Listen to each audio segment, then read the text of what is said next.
Welcome, friends and fiends, to another episode of Cult and Classic Podcast. I'm your host, film critic, and comedian Nate Wyckoff, and I just want to remind you to like and subscribe, and go ahead and go to cultandclassicfilms.com to buy exclusive cult movies on high definition special editions with all sorts of things like milk caps, autograph movies, slipcovers, and you can actually subscribe to get them delivered monthly to your door at a discount by going to cultandclassicfilms.com. Thank you so much, and remember, unlike the background here, which is from Escape from New York, you do not want to escape this pod because we are bringing you awesome, awesome film content every week. Thanks and enjoy. Welcome to Cult and Classic. Welcome, friends and fiends of the pod, to another episode of Cult and Classic. With you, as always, is your host, Nate Wyckoff. I am a writer and comedian and film reviewer for horrornews.net. And I am excited for this lineup. These are two of my favorite movies. I'm not sure everybody's going to agree, but we will tackle them one by one. It is Baby Blues this week on Cult and Classic Podcast. With us today, we have a full lineup. We have Greg Johnson. How you doing, Greg? Oh, I'm good. If we're introducing who we are, I am absolutely nothing. So we got that going. He's literally living my spectral distancing joke from last week.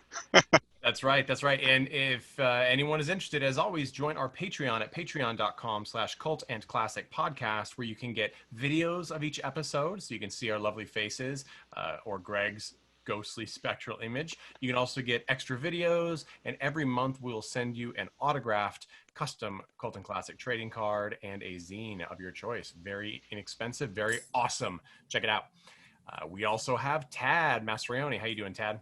I cast magic missile. Oh, wrong episode. No magic missiles here. Jeff Tucker is with us. How are you doing, Jeff? What's up? My camera, it's shaky.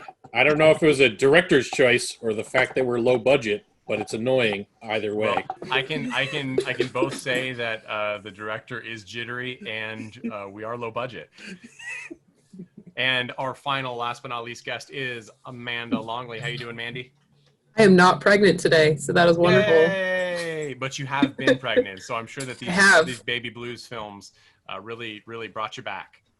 Oh yeah, all the feels. All the feels. So for the two films today, we have, as I said, two of my favorites. We have 1974's Larry Cohen feature, It's Alive, and then we have the 2016 Shudder film, PREVENGE, written and directed by ALICE LOWE. We're going to start with It's Alive. This is a classic cult horror film. I mean, I think even people who've never seen the film, if the plot is described to them, which I will do shortly, you will probably be like, oh yeah, I think I've heard of that. There was a remake in the mid 2000s, or in the last 10 years or so, and it got okay reviews, but I'm going to say, for me, it's the original all the way. Larry Cohen had a really fantastic way of getting the 70s grit of like New York, but also the sort of Mad Men era life in his films with strong, almost over the top, hitting you in the head social satire without making a joke about it.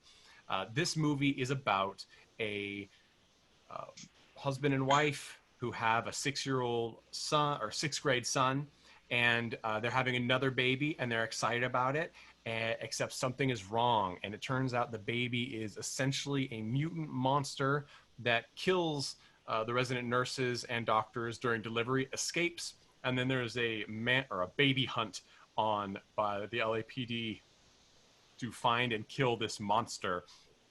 And the really interesting part about this is that the character of the father, who is played by excellent character actor, if I could always I never forget his name, John P. Ryan. He plays Frank Davies, and does an amazing job of having this sort of inner turmoil, because we get the fact that he's like, this isn't my baby, this isn't even human, to sort of having this fatherly fondness come out through the film, even though it is a murderous animal. I mean, it's not an animal, but it's a mutant of some kind. The other important thing to mention about this is that it's implied that it could be caused by a birth control, that the mother had been taken for 13 years, I think it said, and the mother's played by Shannon Farrell from Full Moon's Arcade, 1993, by Albert Pion, as well as other many, probably even more well-known films. And this is sort of a reference to, I mean, it's more than sort of a reference. This movie was made in '74. In the '50s and '60s, there was a drug that was used to treat nausea in pregnant women called thalidomide, I believe is how they say it. And it ended up causing severe birth defects in like thousands and thousands of children. And later that was conflated with mongoloidism, which is no longer the proper term, and now it's Down syndrome. But there were other birth defects involved, and it was sort of a milestone case where drug testing became more in depth. And of course, we're seeing interesting commentary about testing of drugs with this new coronavirus vaccine, but we're not even going to touch into that. So Larry Cohen took this real life event of birth defects and he upped it to sort of this hyper satirical, violent monster birth level to make a point. Now, obviously, this rubbed some people who thought that horror should stay out of the realm of reality definitely the wrong way. Personally, and maybe it's because we're several decades removed, I think it's pretty effective. We're going to get right into this. Greg, what did you know going in, and what was your take on this film as you were watching it? I mean, I knew nothing going in other than there was a baby somewhere, and you know, that showed up pretty quickly. You know, for a movie that's about a creature basically being born, it was really boring. I was not entertained. I did appreciate your point though on, I mean, the social commentary is interesting in this movie. I thought it was kind of fascinating that while it's hinted at what caused this strange creature to be born, I liked it better as we don't really know. It was kind of this horror film of a parent's worst nightmare.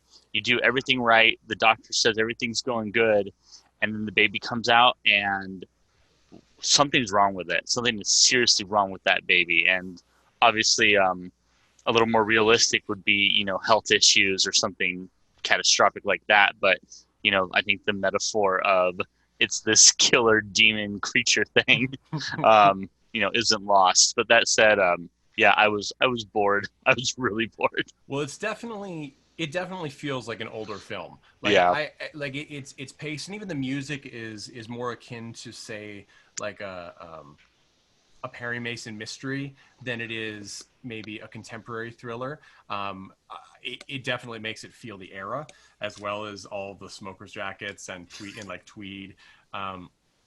Tad, how did you feel going into this, and what was your take at the end? And you're on mute, my friend. There we go. As if I don't have a plan. So, I'm a father of 2 kids now. It does strike home when it comes to the fear of, is there going to be something wrong with the child, as in life-threatening or life-threatening to the mother. This movie threatened my attention span. Got to agree. Now, that's not to say that I didn't like this movie. I did actually like it. My issue was pacing. I think a lot of movies that we've reviewed have sort of a pacing issue. There were moments where I thought that the movie actually got fairly profound. And it's funny because your description of the movie sounds way more exciting than the movie actually is. It's like, it almost, when you just step back and look at the premise, it sounds like it's going to be a terrible B movie that's just going to be ridiculous. It sounds like a ridiculous trauma film. But this movie actually kind of reminded me of The Exorcist 3 in terms of its pacing, in terms of its character development. Frank's character is really struggling, and he's very good at kind of exhibiting that struggle throughout the entire film. The dude's a complete badass. He is prepared utterly to take responsibility for the fact that his child is murderous, killing people, and he basically just emotionally distances himself from it, and he's absolutely adamant that he's got to be the one that put it down. And I do love that slow turn throughout the movie emotionally, and the actor who plays Frank really does convey that old school tough guy mentality where they really bottle things up, but they break at some point. Like there's a lot of scenes where you sort of almost expect him to fly out the handle, and he doesn't at that time. He has control. Yeah. Like when so there's that scene, this is one of my favorite to jump on here, when well, let's listen to this clip really quick. This is after the mother has given birth, and she's, you know, clearly drugged and probably in sort of a daze. I don't know exactly what it feels like, but I can imagine it doesn't feel amazing, especially this pregnancy, which she said is painful and difficult. She's the only one left alive, or at least unharmed, when the infant is birthed and escapes. And then she's sedated, and the husband comes in, Frank, and is sort of, he's calmed her afterward. They've sort of had time to assess what's going on. The hospital, the doctor is there, who is not a sympathetic character. And then you've got, I don't know, I don't remember if he's the head of the hospital or he's with the police department. I think he might be with the police department in some capacity. But they're talking to him about what the next steps are. And here we go. And this is Frank being really controlled, very quiet, but you can tell he's got a lot going on in his head that is not about the two people in front of him. Of course, you realize it's in everyone's interest to keep this quiet for the time being, at least until we can find out what's become of the infant. You have heard no word about it? No. I don't see how it could survive the night without clothing and nourishment. Of course, like any animal, it may be underground. It's not an animal, Doctor. You know that very well. Whatever it is, you can't classify it as an animal. It's human, Doctor. That's what's disgusting to you, isn't it? It kills like an animal. And when we find it, we're going to have to destroy it like one. What's interesting here is this is early in the movie, and he said, the father says, it's a human. But as quickly things pile, he's driving home, like right after this, his wife's still at the hospital, and they name him and his wife as the parents of this murderous mutant on the radio right away. And that's like the point where all of a sudden it's just piles on, and he becomes more distant and like, it's not mine, like it's a monster. And it's not immediate. It is like this pile up, right? There's that great scene where he's called into his boss's office, like he goes to work, and he calls in his assistant, and he's like, hey, do this, can you move this? And she's like, the boss wants to talk to you though. And he's like, okay. He doesn't even say okay. She's like, and this needs to be moved. And she's like, really? He needs to talk to you. And then he goes in, and essentially the guy, at first, he's like, look, there's no bad feeling, you know, so-and-so down in accounting, he says the now outmoded term, retarded kid, and nobody blames him for it. And he's like, no, that's not the situation. And the fact is, he's getting fired because they work for a PR firm, and his name is now all over the place. And he does this really nasty, mean thing, which, Larry Cohen is not I don't think he sees the world as a really kind place all the time, especially corporate. And that's very clear in this movie. And from that point, he's like, you got 3 weeks vacation. Take them right now. Take them. And as soon as he's out of the room, he calls his assistant in, and the boss is like, have somebody pack up and send his things home. He's not coming back. And surely Frank Davies knows that. Even though he acts as though he doesn't, he's keeping it as much as he can on the level. This is a movie that it was a very weird watch because, and I can see why you like it, because it's a movie that, for such a ridiculous premise, it takes a lot of skill to be able to make a movie that takes itself very seriously while with such a ridiculous premise. Because Frank, it's almost like a character study of a father who needs to deal with something like this, and there's a weird juxtaposition. Sure, they play it very serious, right? It's super serious. Was it all just a metaphor? Well, and that's the thing, though. I think babies are little monsters. Adorable little monsters. So sweet. And it's sort of interesting that, like, I almost wonder if, like you said, Greg and Tad both, you mentioned the pacing. It was kind of a slog for you. It really doesn't. It feels like a horror film in effect, but not so much in content, right? It really feels like a family drama that focuses on this father's inability, because he shuts down, right? He doesn't connect with his wife. He refuses to let his other kid come home. He refuses to let his friend who's watching the other kid tell him anything about her, let him watch the news. He doesn't, presumably until this thing is caught or killed, really, which is what everybody's planning on doing. He doesn't want anything to do with it, and he doesn't want to return to normal life because he can't return to normal life.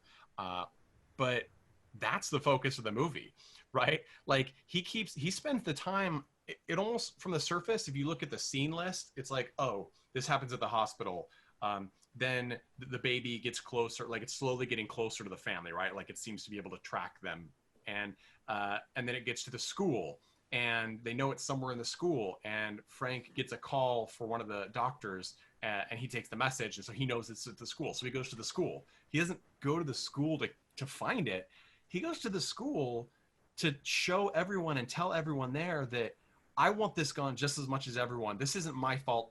This isn't my child, essentially. That's really what the focus of the movie is Frank trying to prove to everyone that this isn't his, and that at the end, he can't do it. And he doesn't want to, right? He flips.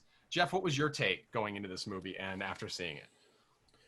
Well, I mean, I got a lot of comments on this one. But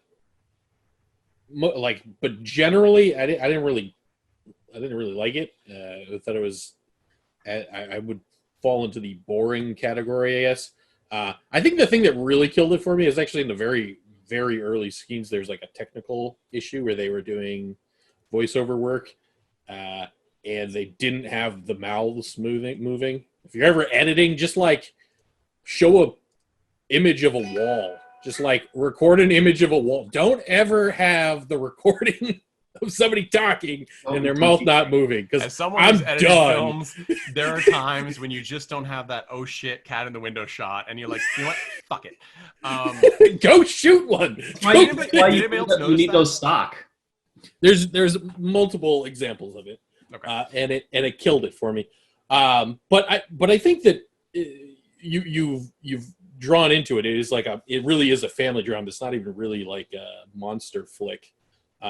It's really about this dude's kind of like internal struggle, and it just is a little boring in terms of like a drama. This guy's, will he accept the monster? It's kind of like, it's hard to relate to that. It's kind of like, I understand that, babies are really, like Amanda said, they're all a little bit of a monster.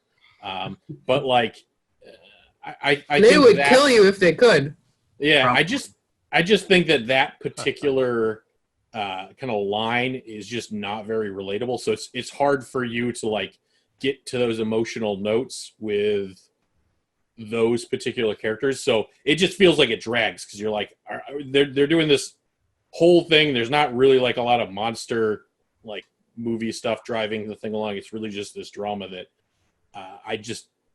maybe it's just me, but I couldn't really relate to. And they do use them sparingly, and I think we know why. I actually don't mind the creature effects. There's two types they use. There's one where it's I don't know if it's a little person or an actual child of some kind with like the monster claws in the face. I almost thought it was an adult. Like it was like the scaling was like especially pretty at the end significant. scene or near the end when they're in the sewers and he sort of corners it after it's been wounded. It does look like it might be a small adult or something, but they definitely use a lot of light and dark, harsh light to sort of just show snippets of it. But then there's also a doll of it. The effects, the design is actually quite good in my opinion, because it really does play off of the real life effects of like I said, that 50s and 60s anti-nausea drug. And I'm sure that made people uncomfortable at the time.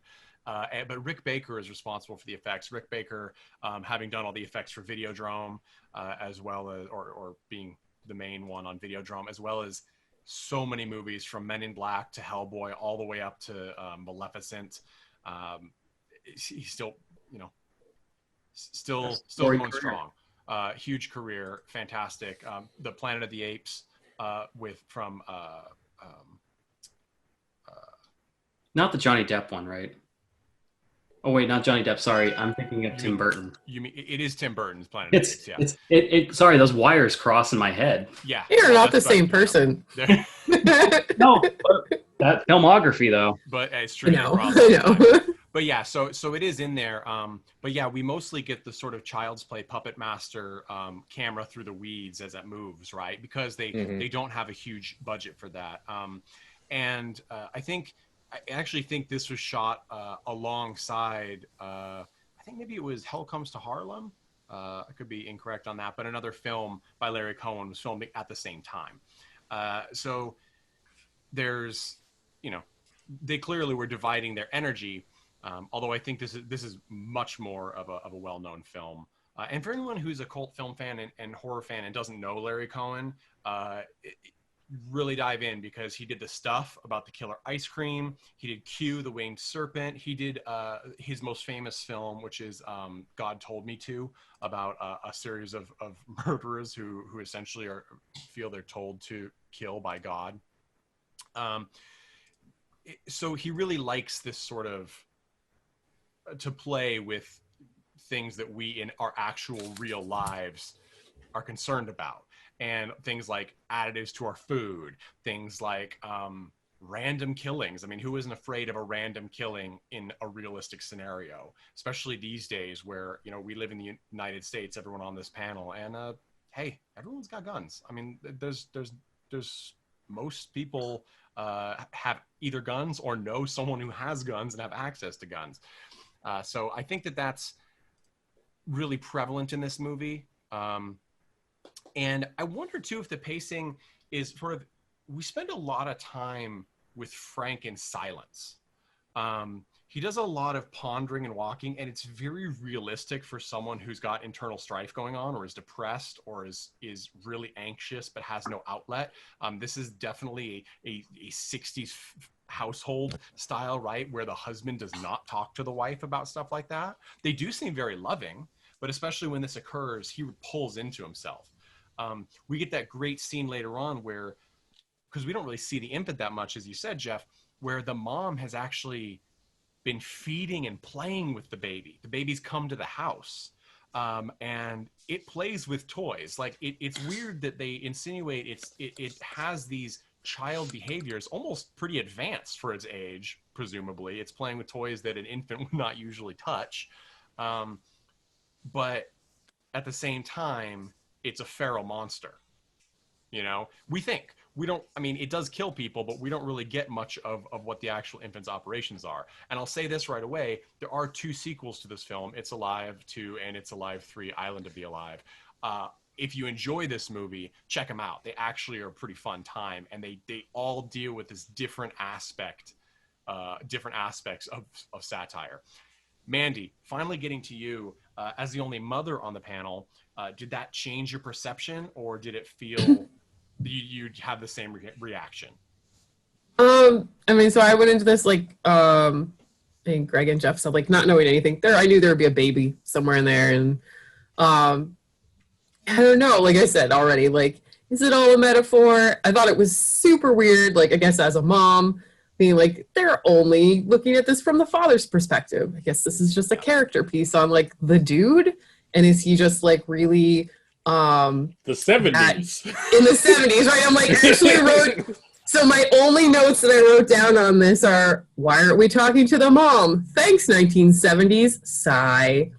And then also, that was a super weird movie. And that was all. I was just it's interesting because I almost wonder, and it's very possible that, of course, it just doesn't deal with the mom, because, like you said, we're in the 70s, and this is, a male-centric view. But I thought it was interesting, with that in mind, that we often cut to her, right?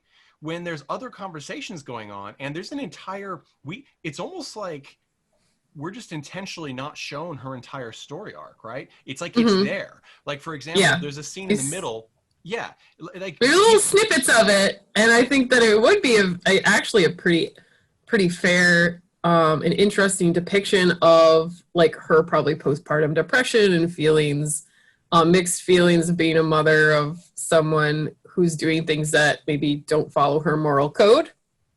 And she does have still her child. Postpartum depression, sort of a mania reaction, right? She's clearly aware enough that her baby is killed, and she's aware that her husband wants to kill it, or outwardly appears to want to kill it. He intellectually wants to kill it. And so we get that moment when, well, first there's a moment in the middle when I think the doctor, but someone from the university as well comes, and they want Frank to essentially sign the body over of the infant for study once it's killed. And they want to encourage the police to try and damage the body as little as possible. It's a very uncomfortable conversation, because even though we know it's a monster, I found myself, I mean, because we don't see it a lot, it's a baby, right? It's still a baby. And we hear it more often than we see it, right? And it has an unearthly quality, but it's also clearly a cry. And there's, and I don't have children, but I have heard baby screams that do not sound like we hear them in the movies. They are really ungodly sometimes. And I'm like, is there a fox in the house? So that rang interesting to me. But he's signing this over because it's going to be a lot of money, but also it seems to be another way for him to remove himself further. Like, this is a science thing and it's going to be gone. We don't even have to bury a body, right? He doesn't even hesitate. But while he's talking, the mom hears voices, and she comes downstairs in her nightgown, and her first reaction as she realizes what they're saying, because he says something really nasty about it, like, it's not even, it's not my kid, like, it's not my child, it's not even human, or something like that, it's an animal. Like, he's flip side on that. She starts to cry, like, instantly she starts to cry and starts to go back up the stairs, but then her reaction is to basically wipe her face and come down and ask everyone to stay for dinner, right? Like, it's this, and it's this like desperate chance to reach for normalcy. And while Frank Davies' character says things that indicate he wants to return to normalcy, he clearly is not able to do it. He can't fake it like she can. And hers is clearly faked, in my opinion. Like, she even says at one point, I'm trying, Frank, I'm really trying. And they just mow right over that.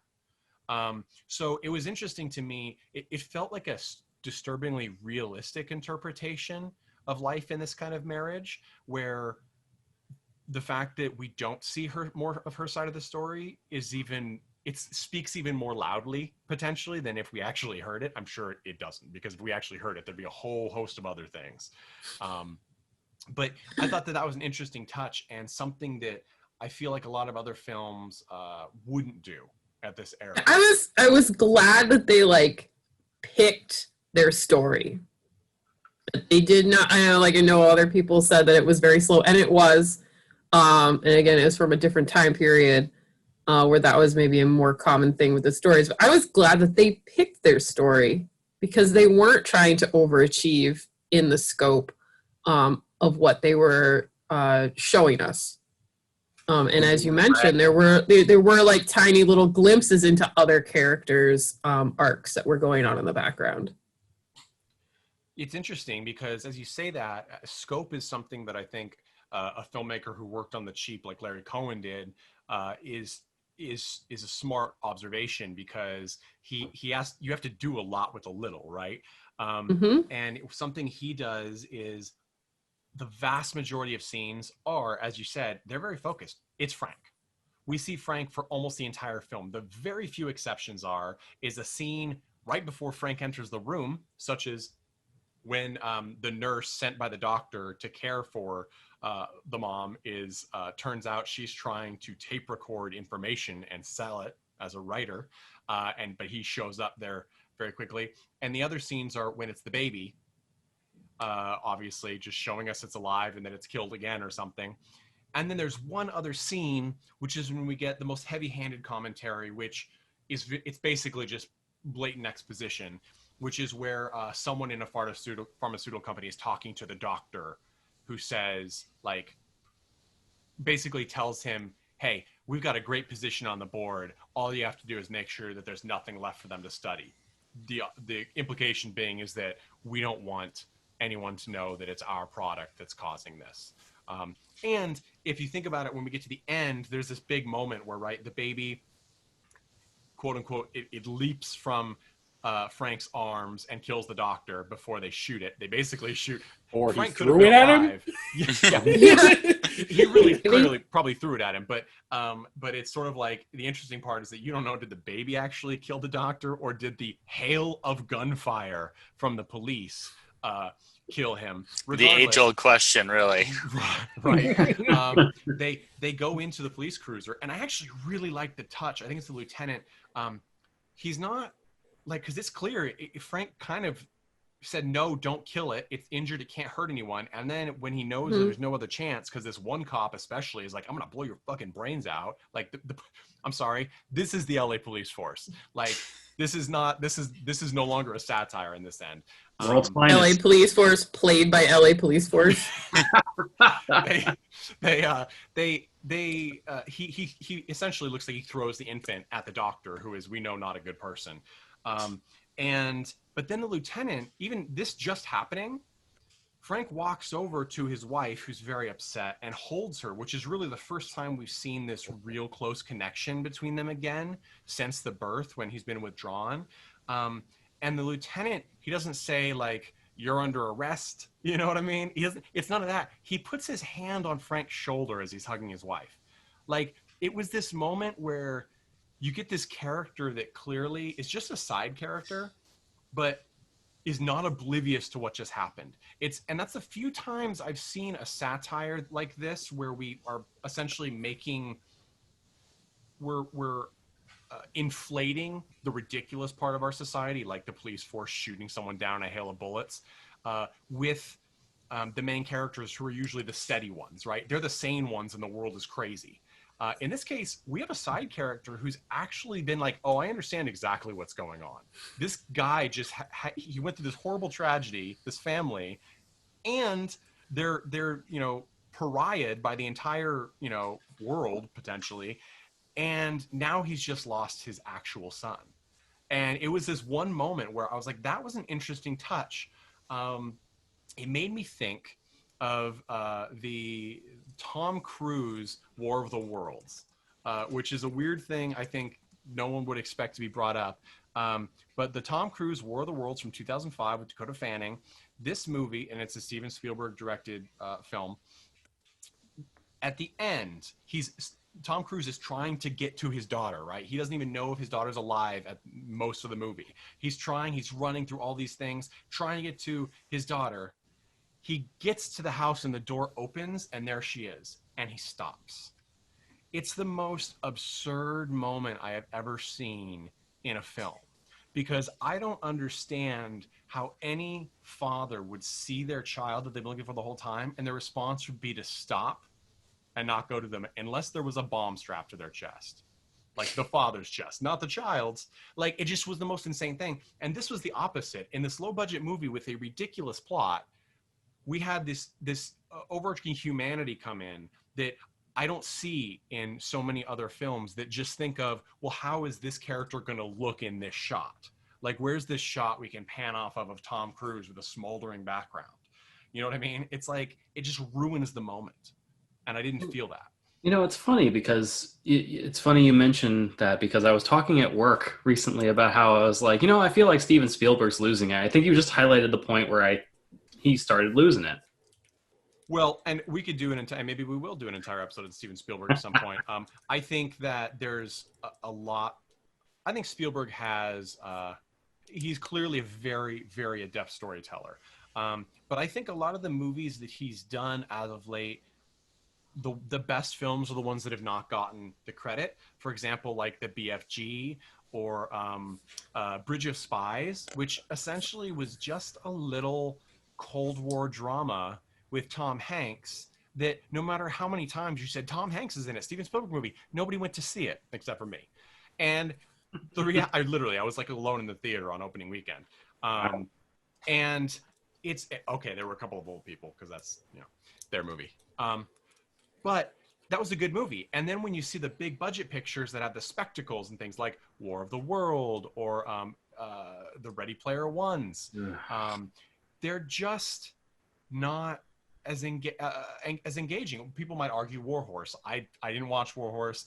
The play depressed the hell out of me. Couldn't do it. But the point being is that I think it feels like when he does a big budget movie like War of the Worlds, he knows what people want, and he's like, I'll give it to them. It feels like ever since AI, artificial intelligence, he's like, people don't, the main bulk of people don't deserve the real movie. Because they didn't understand AI. So go back and watch AI. When you understand it and you cry for several days, then come back and you'll see his better movies mixed in with his big budget ones. But that's super sidetracked. Are you trying to torture people? I am. That movie is like, you can't actually get through that entire movie. It's fucking terrible. It's so depressing. It's the most depressing movie I ever saw in my life, and it's not even about humans. That's part of the point. We anyway, definitely need to do a Spielberg episode then, guys. We'll do a Spielberg Kubrick maybe. Okay, so back to the point here. The very tie-on end of this movie is that the officer puts, they get into the back of the cruiser. He gets in the front of the cruiser. There's already someone in the driver's seat. Or no, actually there isn't someone in the driver's seat maybe. But he gets a call on the car radio. He puts the receiver to his ear and he says, "I understand," or something like that. And he hangs it up. And he says, "There's been another birth," or something along those lines. And there's one born in Seattle. There's one born in Seattle. I think is what he said. Yeah, that's right. And it's the key that shows, oh, this is the cause of it's caused by humans, not these humans, right? Not the parents who are the sufferers, but something else, something like big corporations. And that then is touched on later in the series, but I do think that it's what's brought up at the end. It says, look at this suffering and frustration, and then, oh, by the way, here's who did it. And then it gives you the credits. And I think that the intent was not just to set up, like sequels and say like, oh my God, like a happening moment where like, is it going to happen again? Oh, it's happening on a bigger scale. That's not the point really. The point is to say, don't look at this as a single incident because you'll miss the point. And that's where that solidifies the satire element here, which I think if you're just looking for a gore flick, which is totally fine, you're probably not gonna do well with this movie because that's not what it is. There's very little of it actually. There's that weird blood mixing with milk scene, which is disturbing. When he kills like the milkman, which we don't have anymore. But yeah, so I think that's what I found interesting about the ending here. And here's the other thing that I found interesting. The police are cornering him as he comes out of the sewer with the wounded infant, and he's come out into the LA canals, which is dry, and they're driving like 1,000,000 miles an hour towards him with their lights flashing and blaring. Who the fuck are they warning? Why are they driving with their lights and blaring and their sirens? They're trying to capture him. They wouldn't, like, that made no sense to me. That was just one of those moments where I'm like, you just put a couple of people in a cruiser and they're like, fuck it, I'm turning this on. Like it makes a spectacle, but it's kind of a ridiculous moment. And I don't know that most people. Do you think that's like on the bucket list of like every cop in LA to like drive in the canal, like at least once? It's on mine after watching Terminator 2. Yeah. That's always been one of my things. I think it's on the bucket list of every film crew to have some excuse to go in there. Exactly. It probably costs more to film in the canals than it does in any loft in Los Angeles. So that was interesting. So we're going to move on here. I thought it was really interesting to see the mix, because this is it is a polarizing film. And I think if you check the aggregate scores, you don't have a lot of, it was okay. You have a lot of, I love this movie, and snore. So let's go to this. Jeff, who would you recommend this film to and why? Oh, God. That's always a good preface. Oh, Jesus. The thing is that I don't actually, with both of these movies that we're going to discuss, I don't know why people like these movies. So I'm gonna punt on this one. Okay, so because these movies are not for me. Oh, really? Okay, well, we'll get into that. Spoiler, yeah. Tad, who would you recommend this film to and why? So you're going to have a very different experience whether you've had children or if you have not. Mandy's nodding. Yes. So which camp should I pick? Honestly, I think you'll enjoy this movie more if you've had kids.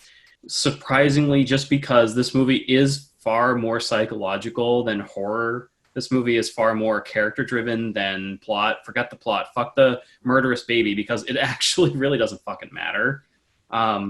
Get in there to get the psychological feel of a relationship that is under extreme stress. That's who should really watch this movie. Like, you know, bad relationships, good relationships. Just have a relationship, go into this movie, and you might pull something out of it. Interesting take. Greg Johnson, who would you recommend It's Alive 1974 to, and why? Well, I definitely agree with Tad and Mandy on not having kids. Definitely skewed how I saw this film, and so I was mostly bored. But I'm gonna take the low road of, instead of watching this, I'd say go watch like Mom and Dad or The Babadook. Okay. I think those are two films that deal with kind of this horror dynamic related to a parent and their kid. The Babadook is especially close to this, of this kid that's not normal and kind of how you deal with that. And then they throw in a supernatural element to kind of make the analogy a little less obvious. Well, but let's yeah. talk. I'll throw this out there as well. First, Mom and Dad with Selma Blair and Nicolas Cage is a super fun time. I reviewed it on horrornews.net. Go check out my review if you want to know more about that. Go see the movie, support the movie, because Nick Cage would love to do a sequel, and in my opinion, it screams for a sequel. Nick Cage, friend of the pod. So, also, if anyone isn't aware of this, I know we have our probably more than our fair share, and I'm super proud of it, LGBTQIA plus listeners. The Babadook, and as a straight white man, I didn't know this at first. The Babadook has sort of been taken as this awesome Halloween era gay icon. And there's all these fantastic memes, t-shirts, everything. It's like Babadook, Babashook. Like, you just Google it, you'll be super happy. It makes you happy. But that's a great recommendation. Mandy, who would you recommend It's Alive 1974 to, and why? Oh, I mean, honestly, I feel like this is one that's like worth skipping. I'm super glad that Greg had recommendations for people of what to see otherwise. It's a fantastic time capsule of the 1970s. People smoking in the hospital waiting room. In the hospital, like at the nurse's counter. Yeah, like even just like the discomfort and horror that I felt in the delivery room scene of the doctor using forceps, like talking to her about using and there's like, wow, like the language that was real. Is uncomfortable and medical, and is like, I mean, he's like, it's got a real big head, but she has big hips. You're like, Jesus, crimey, like, man. oh, like, oh my off, gosh, how visceral. Second, what terrible bedside manner. Yeah, like it was just. So I guess like, I don't know. I think I've mentioned this on other movies we reviewed. Like, just just for like the time capsule of like looking at something like from that time period, this felt very true to the 1970s.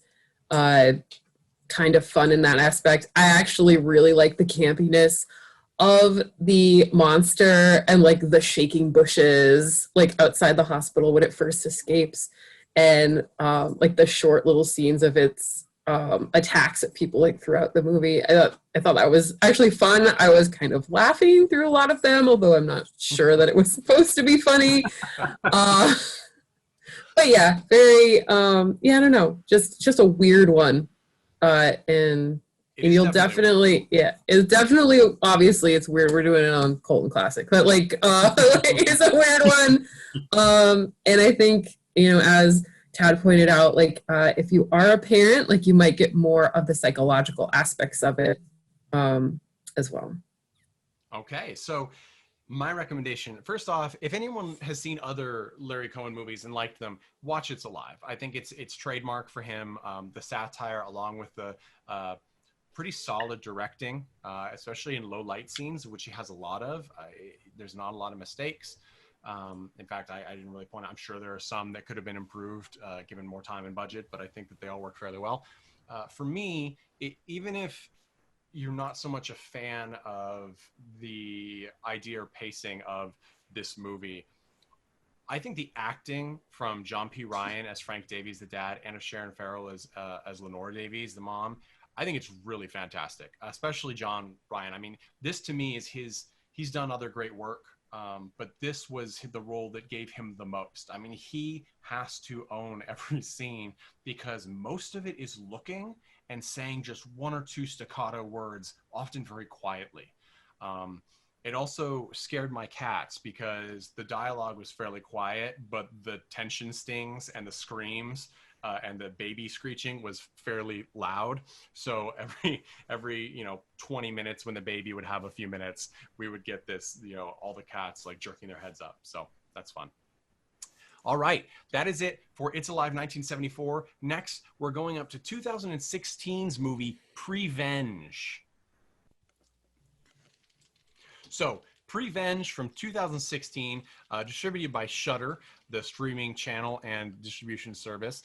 It stars Alice Lowe, as I said, also written by Alice Lowe. Here's something really interesting about this. Alice Lowe... Directed by Alice Lowe. Did I say? It's directed and written by Alice Lowe. And stars. Huh? And stars. And oh yeah, he said all that. And she stars in it. Correct. She's amazing. She is amazing. I'm in awe. I'm in absolute awe. Well, it makes it even more in awe. This is those of you who like sort of British action, weird comedies that come through to the U.S. may recognize her. She played Tina in Hot Fuzz with Simon Pegg. This movie, so it's about a pregnant woman, Ruth, who has lost her husband in an accident. There's a little bit of minor spoilers here. It does not ruin the film, but if you think that this might be up your alley, just stop now and go watch it and listen to us. I'm going to say that right now. So she's lost her husband. She's on her own. She's pregnant. And she hears the voice of her unborn child who is encouraging her to kill specific people. And these specific people, spoiler alert, are the ones who were with her husband when they had their accident, and he essentially had to be cut loose from a climbing rope to save the rest of them. And then he died, smashing his head on some rocks on a bluff somewhere. So it is a bleak comedy. It is definitely, in my opinion, has some strong laughs in there, but it's very British. The coolest part to me about this is that Alice... she not only wrote, starred, and directed in this, but she got the idea when she was trying to get roles, and as a pregnant woman, no one would cast her. So she was like, screw it, wrote the script in about 3 days, and the whole thing was filmed in 11 days. It was like 7 days or 8 days of principal filming and a few days of pickup shots. That is shockingly efficient because this film does not look particularly... That was some fucking nesting right there. Oh, that is hilarious, and I'm sure true. So I don't even. So this film, when I first saw this film, I actually saw it I reviewed it for horrornews.net, and I was kind of blown away because I really didn't know what to expect. Because much like It's Alive, the plot sounds ridiculous. It sounded funny, and it's called Prevenge, which is hilarious. Can I just say how much I love this title? Right? It's like not everything.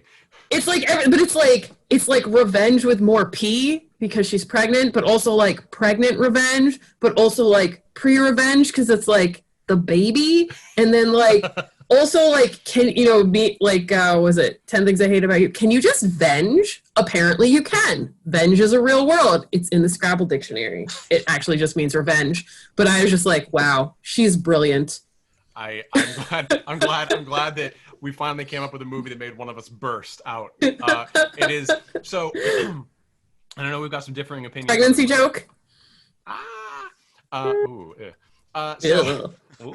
So this is this film has one of my all-time favorite scenes between two people ever, and it is the first time we see Alice's character Ruth with her city nurse. I'm not exactly sure what happens in the UK, but she seems to have to check in with this nurse. It sort of sounds like a social services aspect to it, where they have to go in and be checked up throughout their pregnancy. And this is the nurse.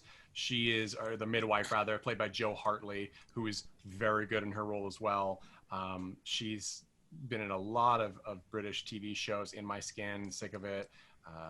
Bliss in 2018. But let's just listen to this clip from this. This is the wet nurse talking to Ruth. This is not going to hurt one little bit. I said that last time. Did they? It did hurt, and I had a massive bruise. It was like here to about there. Oh, poor you. That's not very good, is it? Probably not in the control of their apparatus like Nurse Jennifer. Lovely. So, I managed to track down your records. You're not very easy to track down. I felt a little bit like Sherlock. You was like the disappearing woman. Lady Lucan, I think we'll call you from now on. Yeah, can you just call me Ruth?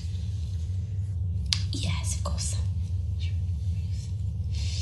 So, did you know that if you hear a really high-pitched sound later on in pregnancy, you can just start spurting milk from your boobs? Like 2 rockets. It's like boom, boom, pow. It's quite magical. Why are you telling me that? So, again, anyone listening to this who didn't know, yes, it is British humor throughout. Like, there is no punchline that is extenuated by a laugh track. Like, it is so dry. And Alice Lowe's face is incredibly expressive in this movie. And she goes through all these different aspects of, I'm sure she has some makeup on, as we all do if we're on camera, except for right now, Patreon, am I right? She goes from like looking makeup free and sort of haggard, like I imagine it feels to be pregnant a lot of the time, very pregnant, and also pretty made up. And also in extremely creepy horror makeup at a Halloween party. So she really uses this opportunity, this film, to show this pretty awesome range. And it's like this scene, I found a lot of it really funny, and it's sharply juxtaposed against really unnerving violence. Because it actually opens with her having this creepy scene with a like exotic reptile seller who she then kills. Like there's weird innuendos in there, like is you want to see my big fat snake? It looks slimy, but it's actually very smooth. And of course he's talking about like a little coral snake or something. But her kills get more and more assertive. Like she's unsure in the beginning, but there's just they're brutal, they're uncomfortable. And then you get the next scene where she's talking to her baby in her head. We assume it's in her head, we don't really know, and it's funny. It could have also been the mice from Hitchhiker's Guide to the Galaxy. They do sound, I think they got the same voice actors. I don't know. Yes, the tuned up voice. So this is definitely one where, as you said, Mandy, the title gives us a lot, and I think it keeps feeding us more as we go on. Let's Tad, what was your thought going into this movie, and then how was your overall experience? I thought the movie was going to be funnier, and I love honestly, I love British humor. I watched a lot of BBC over the years, and I think my problem is that a lot of the British humor that I watched was 70s and 80s British humor, ironically. Slapstick. Yeah, so a lot of zero slapstick here. Yeah, a lot of British humor nowadays is much more cynical, which is very funny because a lot of it's a weird dichotomy because the post-World War II America was very much, I mean, It's Alive kind of shows that. It's very much everyone trying to put their best face forward or trying to bury their feelings after like one of the most tragic periods in history. And then Britain did the exact opposite and was basically just like, let's be as silly as possible to get over the fact that we were bombed into oblivion. And then it's almost like America and Britain flipped. Like now Britain is extremely cynical, even in their humor, and America is like wacky. It's true. It's sort of the rebirth of the 80s comedy is what we're experiencing, and they're experiencing our 80s grit and our 70s and 80s grit and uncomfortable bleakness on like a whole new scale, like a Morrissey scale, like a Joy Division scale, right? It's like everyone forgot that Japan dealt with it way better. Japan just went, let's take all the crazy shit about the 80s and let's just keep going with it. They just keep rolling with it, and it's great. Everyone else keeps trying to reinvent it, and it's like, no, this isn't gonna work. So I'm not a huge fan of slapstick, but I am a fan of this really cynical character because her character does, and I'm sure people like Mandy who've gone through pregnancy themselves probably have an entirely different level of vibe and understanding with this or not. But my thing is that everyone. Oh my god, how she took like 0 shits from anybody. 0. She has no filter. Like, unless it's just her, threw she has it 0 filter. back in people's faces. Like, just like, are you And really she saying that looks to me? everyone in the eye for minutes on end. Like, there's a scene which is the most uncomfortable death, I think, because here's the thing that I think some people probably have a hard time with this movie. So she's killing these people who were the ones that survived and cut her husband loose, right? Or not even her husband, her boyfriend, her baby mama loose. Now, and he died. She's killing them. So they don't even really know each other, right? Like it was a sign-up trip kind of thing. They're not necessarily related other than they just happened to take this training course at a climbing gym and go on this little excursion. And they don't seem to be the kind of people that really deserve to die necessarily. There's a couple. But the baby is the voice of the baby is this brutal, mean rage, right? Like it's not out of control rage, but it's this like very controlled, contriving, manipulative, like either you do this or you're weak. They're all terrible. We're the only ones we can rely on are, just you and me, mom. And this is a piece of shit person. And she's convincing her mom of this, right? That's what it plays out for most of the time. And the middle scene, it's mostly men, but the middle scene is this interesting thing where she's like, the baby's like, it can be women too. Sometimes they're the worst. And she goes in for a late night job interview, which of course she's not going to get the job. But basically the woman, people keep giving Ruth reasons to kill them, reasons that they're shitty people in ways that reminded me of Dogma. Like, should somebody get shot for not saying God bless you when you sneeze? Well, yeah. No. But is that person maybe a piece of shit? Probably. Like, you know what I mean? Like, you're kind of like, well, they're probably a piece of shit. So I feel a little bit better. And it's sort of like a lot of these people end up killing themselves in this movie because you have a character who already is on the edge of killing them and she's looking for an excuse and people keep giving her these little things. Like when she goes in for this job interview and she's like, we can't, as a business, we can't hire. It's like, because of the baby. And she's like, no, I mean, we can't, no, I certainly not. But I mean, and she's like, no, I don't know. And it's like a 4-minute scene where instead of getting up and leaving as the interviewer keeps trying to prompt, Alice Lowe's character just stares at her and asks her another question. And she starts asking her questions about her personal life, which just gets sadder and sadder. And then she walks over to give her a handshake. Of course, she doesn't give her a handshake. She hits her head on the table and slits her throat. And then once she's dead, she spins around in the chair and talks about the chair for 30 seconds. Oh, I was dying. She's like, maybe I'll get one of those. It's a nice chair. This is a nice chair. Where do I get one of those? Like, it's just, and then like she feels really powerful afterward, right? And then the baby sort of drags her back down. Like, I'm the mastermind. Don't get cocky. Exactly. So it's like this really interesting thing where, again, they juxtapose the violence and you're uncomfortable because, like in Dogma, even though they're very different movies, the people that are getting killed, you're like, this is not a death crime. This social faux pas is not a death crime, but it still keeps happening, right?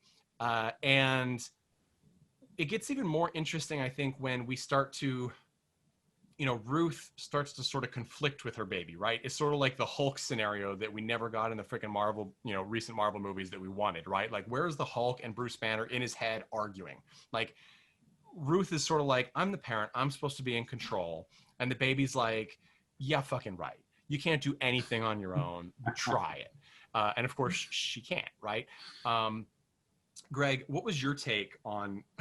What did you think going into this movie, and then how were those expectations met, not met, changed?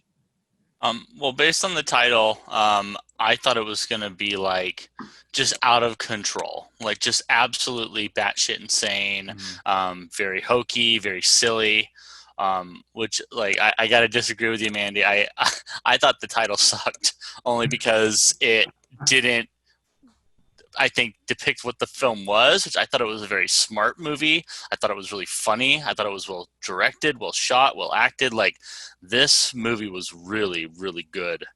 I'm thinking about kind of the context of it's a film by a woman kind of dismantling what pregnant women can do. Yeah. And when she kills the second female of the movie, and she's able to kill her because I think the victim comes in and punches her in the stomach, and she kind of acts like, oh God, like you punched my baby, whatever. And the victim kind of comes up like, oh, I'm so sorry. And then that's when she just kind of comes up and just stabs her. And she kind of does this like bit of like, oh, like I've heard that you're supposed to breathe really well. And she does that like, Yes. that like the Lamaze. Yeah. Like the Lamaze, like the deep breathing, and it's kind of mocking her as she bleeds out, and kind of like oh, like you thought I couldn't take a punch because I was pregnant, like it's yeah, not I Don't punch women ability. who are pregnant in their bellies, please, people. yes, please don't actually go out, and they should not be punched. I don't think that they'll take one. Right, You'll probably get You're not gonna stabbed. get away with it. It's terrible. You'll probably get stabbed. And it will be justified. However, pregnant women, do not take this movie as an example and go out and drink a whole bunch of fucking shots of beer and wine while you're. Oh yeah, Oh, that scene made me so uncomfortable. When she's I know, drinking right? the wine. When she was doing shots at the bar. Washed. She doesn't do them. She doesn't drink them. What well, she tosses one, but like there's a couple that it was hard to tell. Drink the first one. Yeah, she drinks the first one, then she tosses the second one in some dude's face. But I think it's implied she didn't drink any, but it's not shown clearly. It's hard to tell. And that's why she asked for red wine, because certain doctors say that now you can have a glass of red wine when you're pregnant. I wouldn't advise it. I think it's a stupid thing to do because none of us are doctors. It's ridiculous. Anyway, also wear a mask, get vaccines. Don't be an idiot. Okay, so wash your hands. Wash your hands. Yeah, wash your hands. Touch your asshole. Wash your hands. Oh, But definitely touch the asshole. So don't touch wash your asshole. hands. I was gonna also add in, as soon as the baby started talking, I really thought I was gonna bow out of this film. Like, just that kind of that sing-songy high like kid's voice. I was like, oh, like this is gonna be a train wreck. But you know what? The writing was so good that I didn't care, and after a while, and they were consistent with the voice, right? Yeah. So eventually, I bought into it. Let's listen. This is a clip so listeners can hear what we're talking about with the voice. She's killed. She's connected with a man who is the roommate of the person that she's meaning to kill, and then ends up killing her target and the nice roommate because he witnessed it, and she's feeling bad about it in her hotel room. And I love how she's very pregnant at this point in the movie in general, and she spends a lot of time doing the pregnant lady waddle and laying down on beds in between these acts of, she's never, to me, outrageously active, but yeah, she does all the things that everyone has to do, and then kill some people. Like, it's sort of a strength, and yet, pregnancy. It's not disability, it's ability, but it is different. Okay, off topic. Here's this from PREVENGE. This is her talking to her unborn child. It was completely unnecessary to kill that man. He was really nice. He was a sop. A hipster sop. Shh. Sacrifices I've had to make. What sacrifices? Children these days are really spoiled. Like, Mummy, I want a PlayStation. Mummy, I want you to kill that man. I don't want a new... I know you don't want a new daddy, but there was no possibility of that, so stop going on about it. I love, the only, like, truly unguarded, but also, like, back and forth conversation she has where she gives something of herself in a conversation is with her child, right? Because even with the midwife, she's prodding and needling and dragging information out of people with her, frankly, aggression and standoffish, behavior. But when she's talking to the baby, it's the flip, right? The baby is needling her, and she tries to get back, but she doesn't. We can talk about, well, let's jump to Jeff. You didn't like this movie, Jeff. What were your thoughts going in and then coming out? Well, first of all, I hate the title. Like, I really hate the title. First of all, prevenge indicates you apply your vengeance before you're, like, offended or whatever. Like pre-crime. Like pre-crime. Mhm. Naming this prevenge makes me angry based on what the movie is, because it's false advertising. I'm just gonna give this.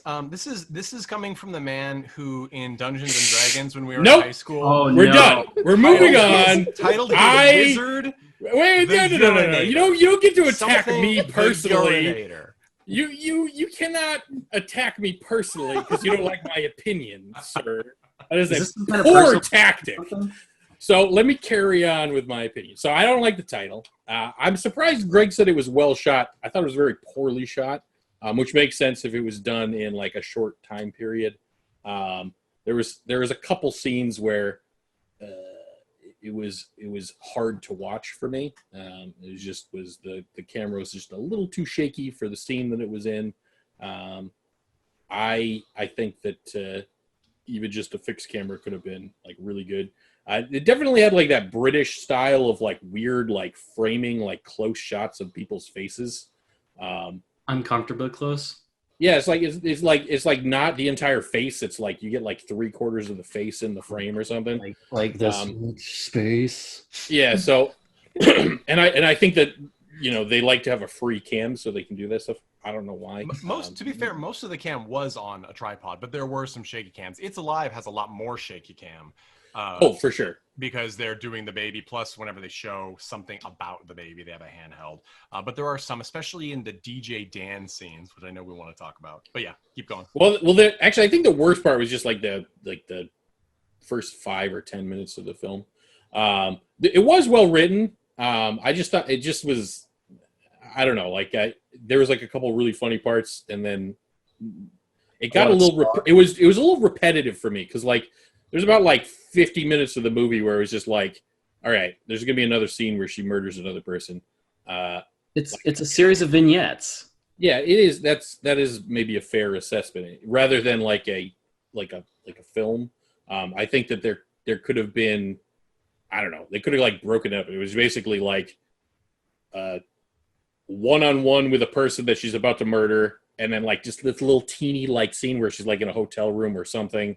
It wasn't even really a scene, and then just the next one where so it became too predictable. You just like it was just shit on Kill Bill 1 and 2. That's literally so. I'm not disagreeing. Kill Bill 1 and 2 are cohesive films, Nate. Kill Bill. If we want to talk about a different film, there's other like things that Kill Bill has. All right, so we're gonna start taking some notes. Spielberg, Kill Bill 1 and 2. Right. I love Kill Bill, but not for Kill Bill 1 and 2. What I'll say is that it's interesting you say that because it really is the revenge template, right? So a revenge movie always has the crime and then the person getting revenge on each individual person. Kill Bill follows it very intentionally. Tarantino looks at these movies. Every single movie in the 70s with death in the title, like Death Promise, follows that. There's the crime. Again with the 70s, but every sexual assault, rape, revenge film does this. I'll Spit on Your Grave.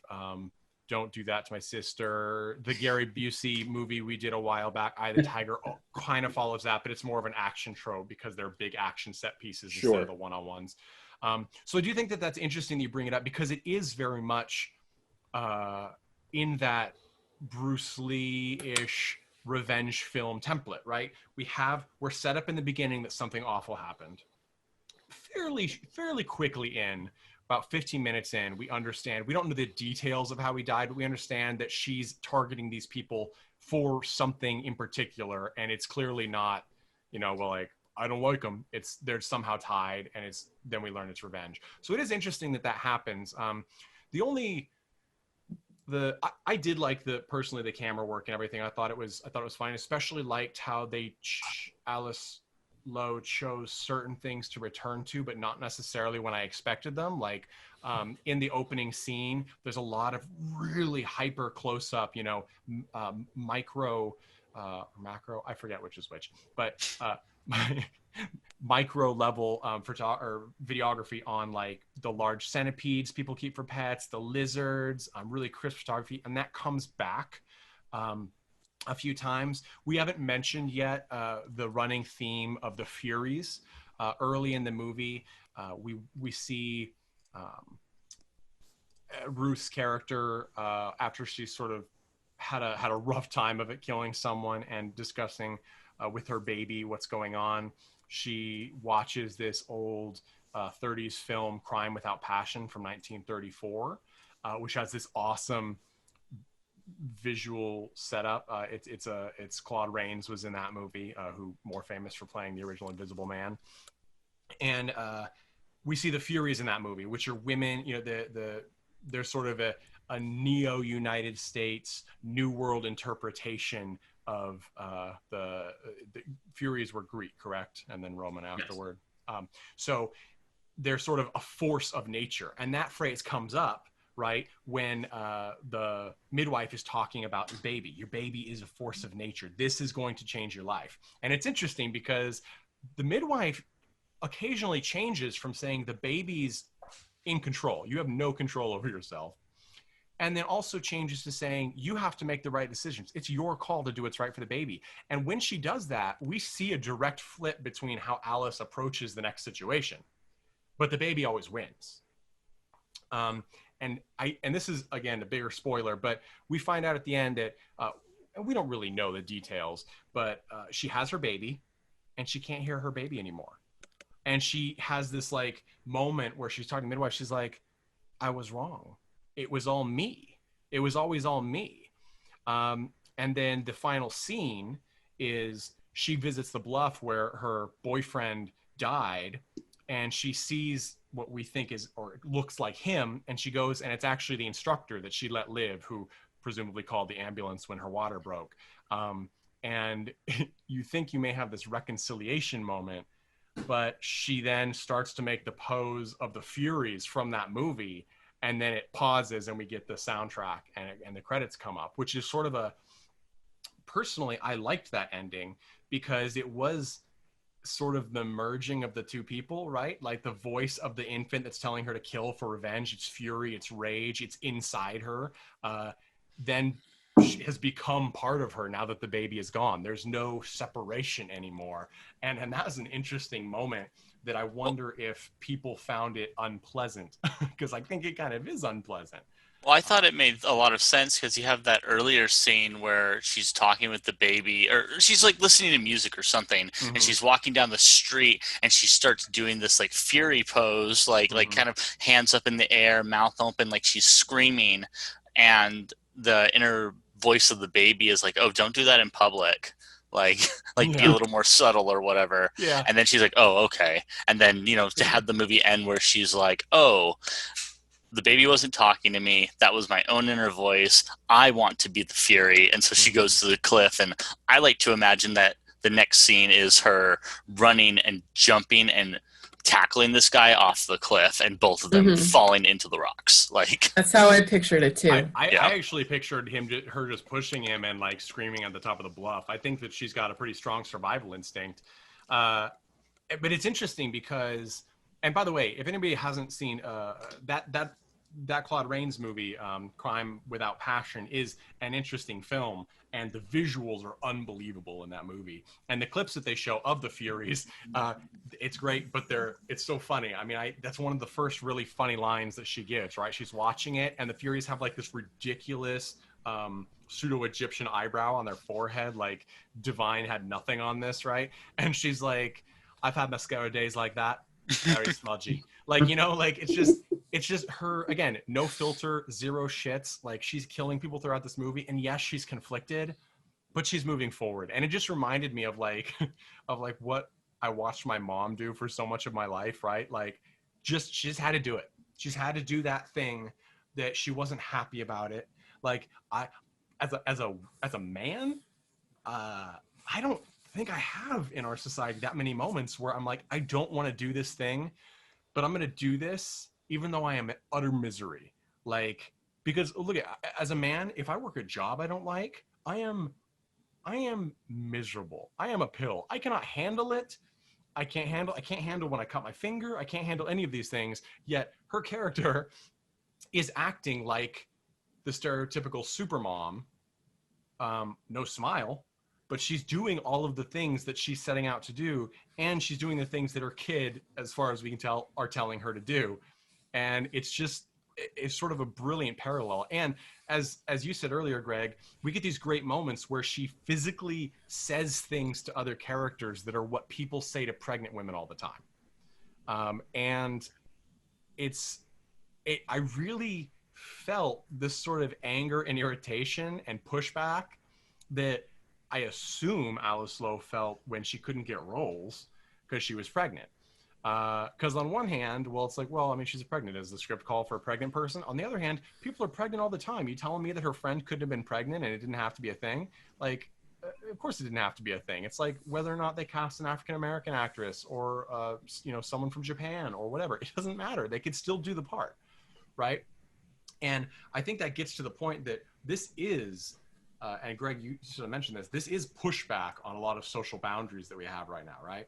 Like every single scene with one of these people, the dialogue is like her dialogue is pointing at a different part of hypocrisies we have. I love DJ Dan's scenes. He's oh my God, DJ Dan. He's a comedian. He's been in I think he's one of the more recognizable people in this movie. And he is the character, one of I think the second one that she targets. He's played by Tom Davis. And he's at like a dingy pub or bar or whatever. And he's playing 70s music with like a bad afro. And she's dressed up kind of ridiculously. And she basically hits on him, gets him to drink, and then they go home, right? And he's just disgusting. He's like the worst.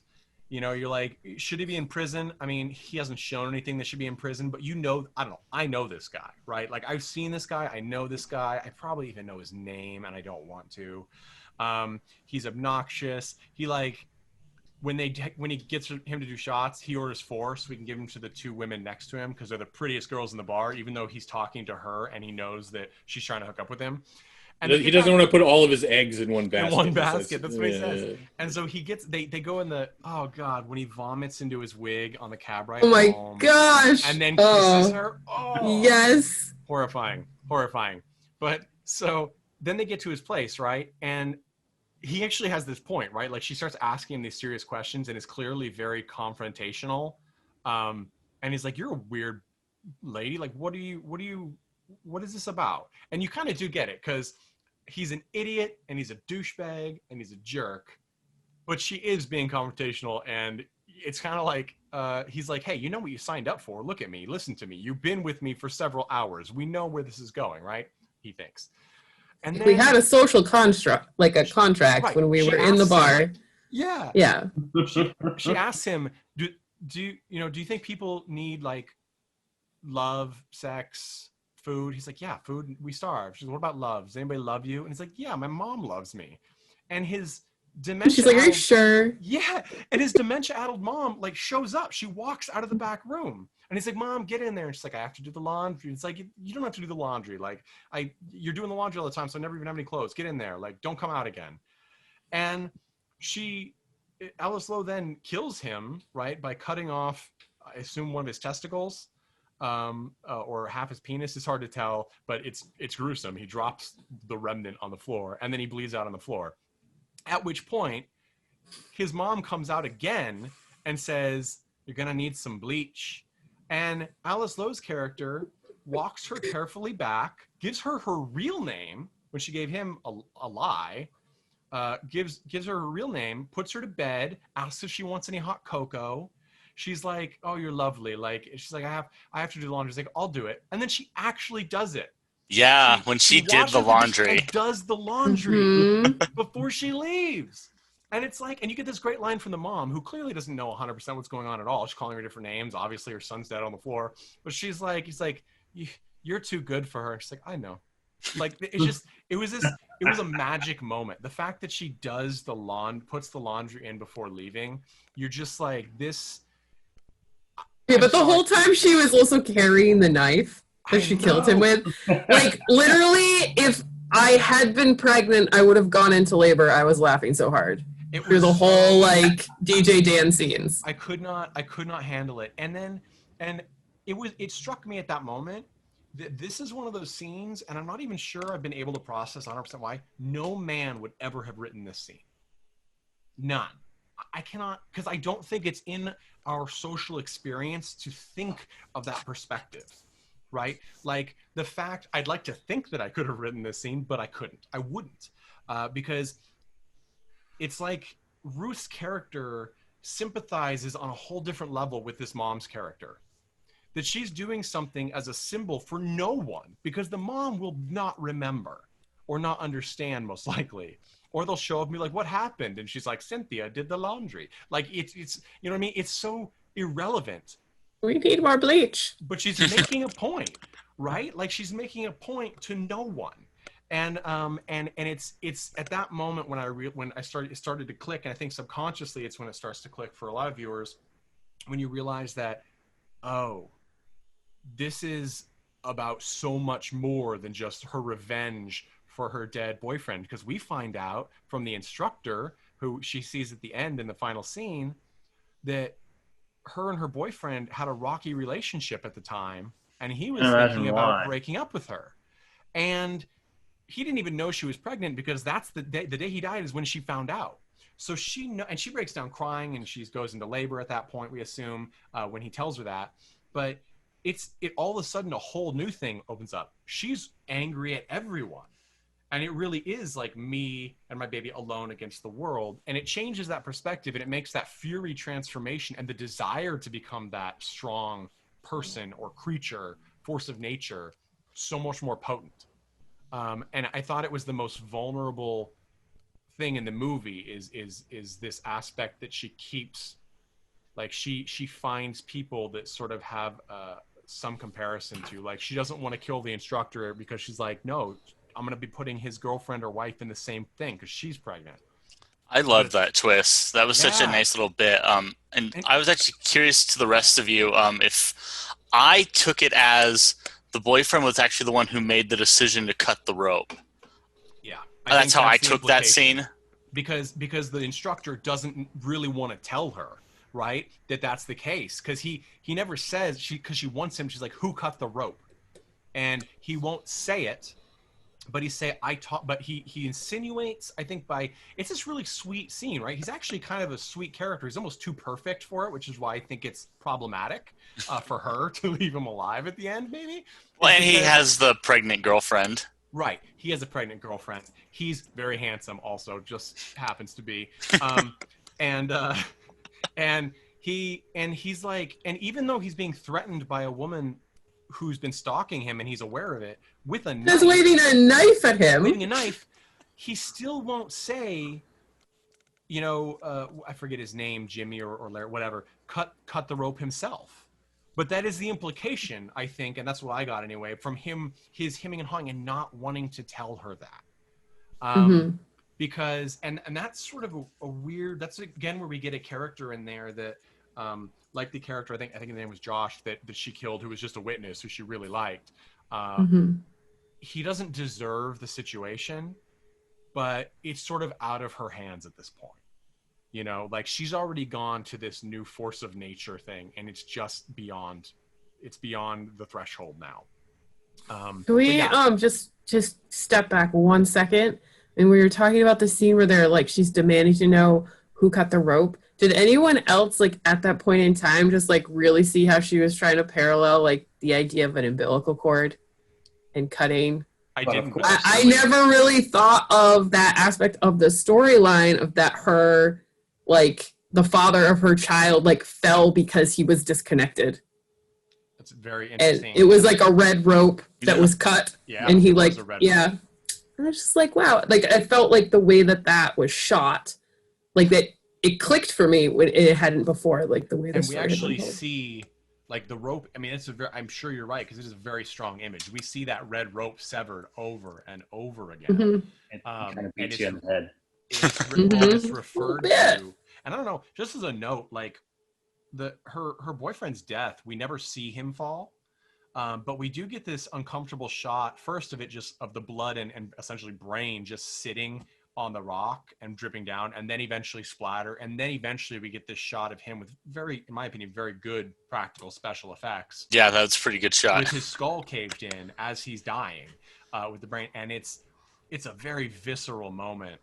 Which Mandy, with that point you made, I'm wondering if that shot of him kind of dying on the rock was supposed to kind of represent like birth, like kind of this messy, grotesque thing, which, you know, I have no personal experience, that I've heard that a baby coming out, like it's not, oh, here's your little miracle of life, and it springs and there's a little halo around it and the clouds come in. And so I think that's what, I think that's like a lot of people expect that. And a lot of people expect like this immediate, and Tad can step in as the other parent here, this immediate rush of love. But I think that it actually takes some time, and it is like pretty, it's obviously visceral. This is very visceral. It's messy. Like I don't know what Tad's partner's birth experiences was, but I actually had to have a C-section because of so like similar to, not exactly the same as in this movie, but like in modern medicine, like they only let you go so far before they say like this is in the best interest of everybody, and it's very abrupt. It like it almost, I don't say it feels like an accident, but it almost feels like things are being like ripped from you, the way that her birth experience is portrayed in the movie. I can imagine that being a thing, especially for people who are having that happen for the first time, because in both experiences, they've both been C-sections and they've both been medically necessary. The first one was the little bastard wouldn't turn around and actually like put his head down. The second time was, lack of dilation, and it was, at some point you got to make a decision. And honestly, the second time around, it's, let's just have a baby now because we're tired of waiting around because it's been over 24 hours. And then you have that moment, and I, at the risk of exposing what having witnessing a C-section is like, basically, it's that scene from Alien. That's exactly what my dad said. I Not was born from with a the C-section. yes. He's like, it was just Alien. His head comes out and it's just like, Yeah. Blood, and there's the viscera everywhere, but at the same time, it's a magical moment. Mm-hmm. I recommend it. Yeah. So I think we also see, like, she gives birth via C-section, and we get we see I assume a real baby. It is her baby. Okay. She gave birth during filming, and that's her. Okay, I was wondering that. Yeah. And it's there is a little suspension of disbelief, because when she's doing the scene like where she's just given birth and she walks out of the hospital and has like her moments, she's still pregnant at that point. That was obviously filmed before the actual birth. But I mean, her transition between like when the fury is in control and she's so sure of herself, and her moments by herself where she's really just sad, right? Like she's sort of just, she misses that power. It just adds all the more to the belief or the believability of the end. Why would she give that up? Why would she give up the only thing that she really feels is a release for her? And I think that that's an interesting bit. We're coming to the end here, but I wanted to, again, give a shout out to everyone in this film. I think that they did a phenomenal job.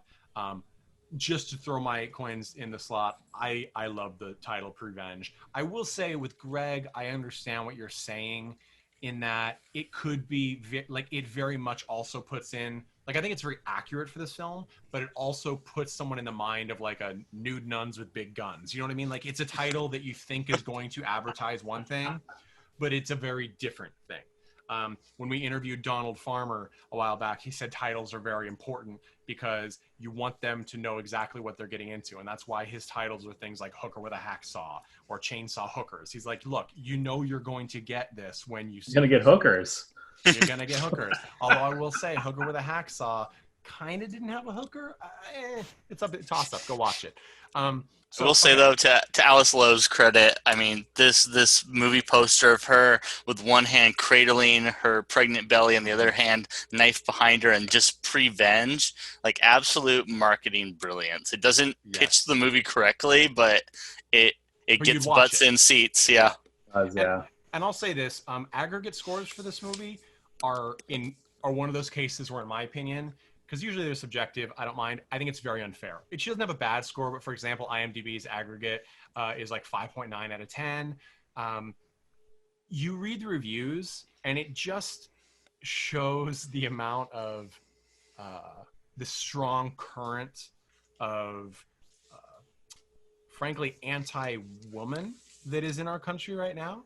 I mean, I think the most, like the number one review on there right now, or at least at the time when I read it in preparation for this, was something like, it's unrealistic that a pregnant woman could do all these things. I don't understand. Until, yes, some women are put on bed rest, what do people think pregnant women do? Like, do they not have to, would a single pregnant mom not have to go to the grocery store? Like, none of this is she doesn't do any backflips. Right? Like, I thought this was very believable. And by the way, she's actually pregnant while she's doing this movie. So anything you see her doing on screen, she would physically be capable of that. It's not exactly difficult to slit someone's throat while pregnant. Exactly. It was very realistically filmed. And it drives home that, you know, that fact that we are not yet at the utopia state that we hope to one day be as a society. You know, it's if you're ever curious, obviously, if you're listening to this podcast, you probably consume various levels of film critique or product critique. Be aware of these biases, because they start to crop up, and they really can change the course of a film's destiny. For example, as a mainstream example, Birds of Prey, The Emancipation of Harley Quinn, great film, right up there with Deadpool for R-rated comic book action romps. It's ripped apart on a lot of the aggregate scores, even though critically it's been acclaimed. Why does that happen? You look at the details, you start to find this anti-woman sentiment that's running through, this anger and aggression that's coming out. And this film is sort of, it's both victim of it and knowingly victim of it, and is in its content a rebuttal to that, which makes it a sort of, not just a satire, but sort of a meta fiction satire. And I'd love to talk to Alice Lowe, fan of the pod. Call in. Let's get this going. We're amazing. Yeah, she was brilliant. I want to have her baby. I think it's already been had. Been had.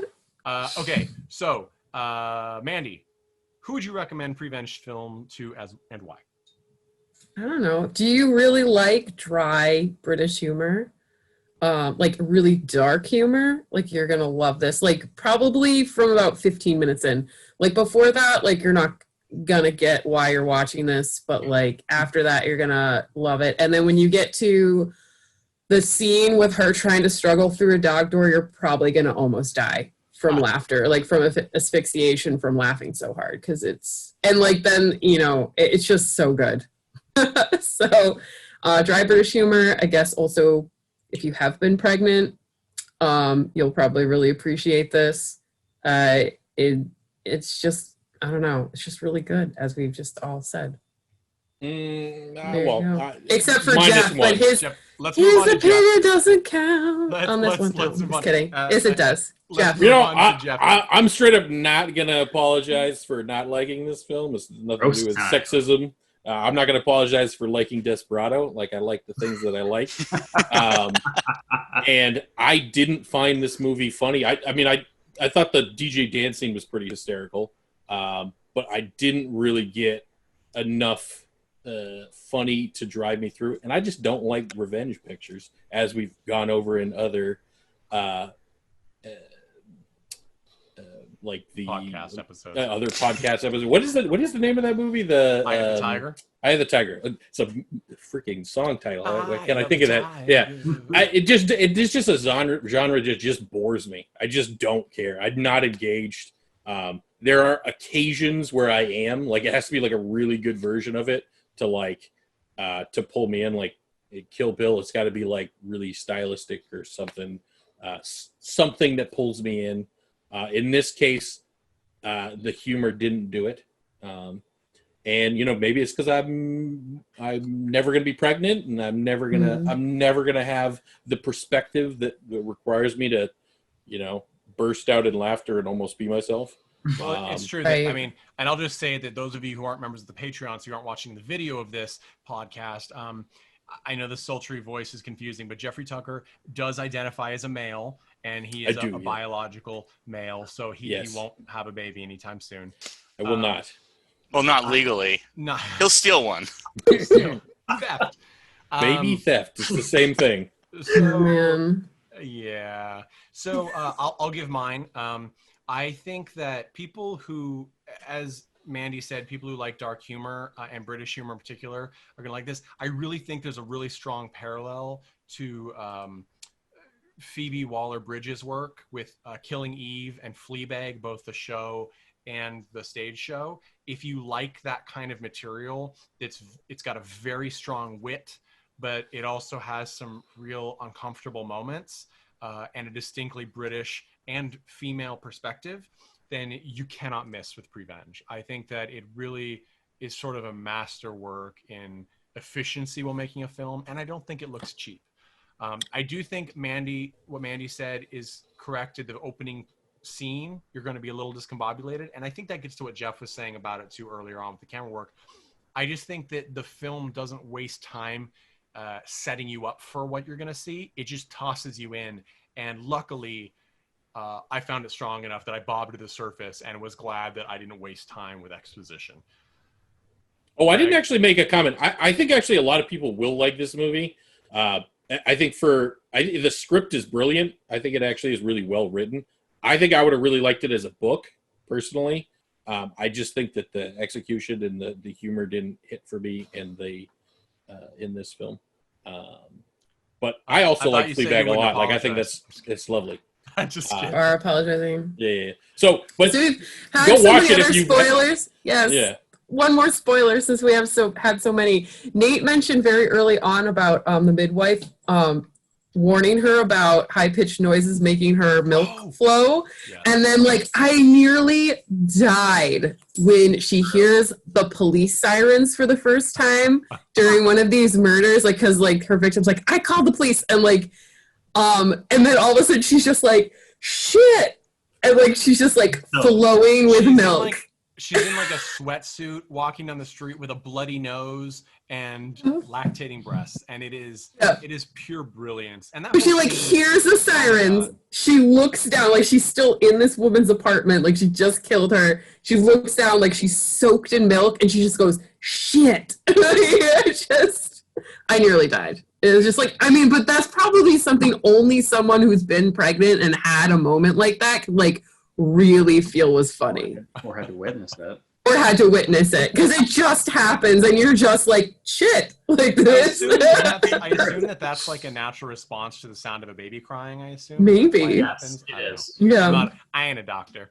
If it smells like a baby, it's going to trigger it. Mm-hmm. We have a very high-pitched cat in our house. That could be a problem. A cat could probably trigger it. Honestly, if a cat sounds like a giant, if it's a giant whiny Siamese, guarantee it's going to trigger it. They do sound like babies crying. All right, Greg, who would you recommend Prevenge to, and why? Well, I immediately looked up Alice Lowe because I was like, this was really funny. And like we've said, she wrote, directed, starred in it.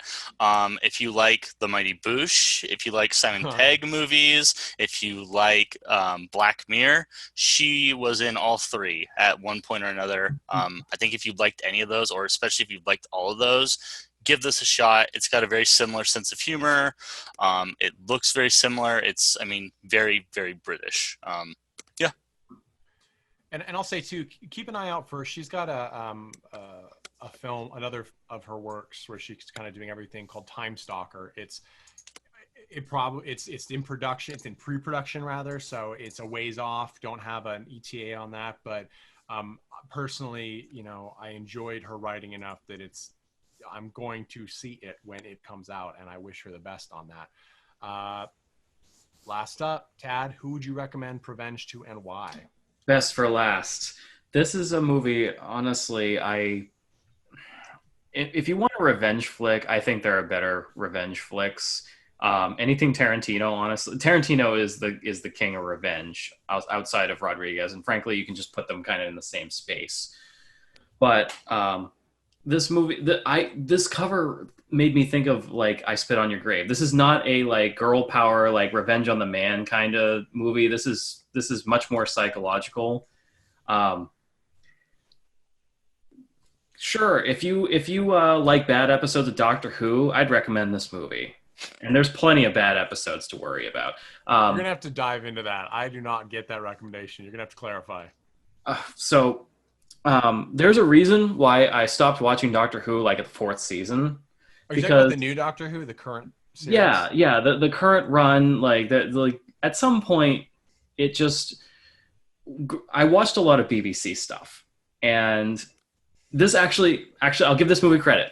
This movie did not have the same 5 actors that everyone in the BBC they do every show. Like you just watch BBC and it's like, oh, it's that guy from that show and that other show and also that other show. That said, there were 2 Game of Thrones alumni in here. There were. Fuck's sake, of course there is. That's unavoidable though. There's only a cast of 360 million. Yeah. By the way, as I guess I'll have to reiterate it again. As a martial artist, that scene. This is the scene that pissed me off the most about this movie, is the fact that she's going after this woman with a knife in her own home, and this woman comes back with boxing gloves and gets a good shot in the face on her. And the first thing you should do when you're in a home invasion is to hit them repeatedly in the fucking head until they go down. And the fact of the matter is that she's standing there and like, she gets a couple good shots, and then it's like, this woman is literally trying to kill you. She's got a knife. She's going to kill you. And she is like, wow, you are. Well, we didn't. This is the second advocate for punching pregnant women. I don't know if this is the podcast. Listen, if a pregnant woman is trying to stab you to death, you punch the shit out of her. I'm sorry. I mean, I guess the members of Motley Crue are listening because they're the only ones I know. So we're gonna go. So I'm just gonna say this: that scene, I did think it was interesting what you're saying. It's a very funny scene. There's a lot of talking, but I took it as that character who is punching. She's sort of, Alice Lowe's character is sort of mocking her for just being someone who does a lot of training and sports things, but really doesn't have any has no fucking practical knowledge or ability. No, nothing. And it totally makes sense, right? Because if you're going to hit someone, why would you put the gloves on? That's to not hurt them while you're hitting them. So you actually wouldn't do that unless they're heavily weighted, and you're not going to get heavily weighted practice gloves like that. I mean, 1-2 pounds, it's not what you would do. So I think that was an interesting touch. I get what but they were it was super funny when she comes around the corner and the girl's got boxing gloves on. I mean, come on. I get it. It's just infuriating at the same time. I do love also, just to throw this last bit in there because we got to wrap it up, when she's stabbed and she dies, and the dog, her little mop dog, comes to her and his tail goes down. But then in the next scene, like 2 seconds later, the dog is already licking at her blood, totally happy. I don't know what they used, Cairo syrup, whatever, but that dog was in heaven. And I'm like, yep, that's just realistic. You can mourn and have a great meal. It is, I mean, that's essentially every modern faith. So we're going to wrap this up. Thank you guys so much for listening to this Baby Blues episode of Cult and Classic Podcast. Playing us out, as always, is the Chud with All About Evil. I highly, highly, highly recommend you support these pictures and all films that sound interesting to you on Cult and Classic Podcast. We love films and we want them to stay alive, especially in these troubling times. Please become a patron for as little as $1, $5, or $10 a month at patreon.com/Cult and Classic Podcast. If you've never heard of that before, it is patreon.com/cultandclassic.com. And we love you very much. Hey everyone, thanks for listening to Cult and Classic Podcast. This podcast is important to me, but what's more important are the rights, privileges, and freedom from violence of everyone in this country and in this world. And that means supporting Black Lives Matter. If you'd like to make a donation, please go ahead and visit cultandclassicpodcast.com, where we have a list of places you can donate and help out. And please stay safe.